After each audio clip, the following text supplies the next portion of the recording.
Perezida w'u Burundi Evariste Ndayishimiye yirukanye Lt Col Leonidas Nibigira wari umuyobozi w'ikigo cya leta gishinzwe inyubako Obuha, amuziza ko inyubako yo koreramo inkwavu yadindiye mu myubakire kandi yaratwaye leta amafaranga abarirwa muri za miliyari. Ku mbuga nkoranyambaga hasakaye amashusho Perezida w'u Burundi avuga ko yarakariye cyane Lt Col Leonidas Nibigira nyuma y'uko agendereye intara ya Gitega muri komine ya Karusi agasanga inzu yo korerwamo inkwavu yaradindiye. Ndayishimiye yumvikanye abaza uwo muyobozi icyo amafaranga arenga miliyoni 2.5 yakoze mu gihe nta nyubako n'imwe abona kandi haratangiye kubakwa kuva mu mwaka wa 2023.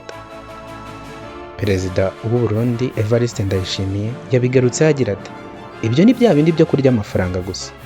Ntusubire kuvuga." Ibyo ni byo Perezida w'u Burundi yabwiye umuyobozi mukuru w'ikigo cya leta gishinzwe imyubakire. Perezida Ndayishimiye yabwiye Minisitiri bari kumwe ko adashaka kuzongera kumva icyo kigo Obuha. Yagize ati: "Ubwo bujura igihugu mwibaza ko ari icyo kwiba, kurya gusa, nta kindi mushoboye."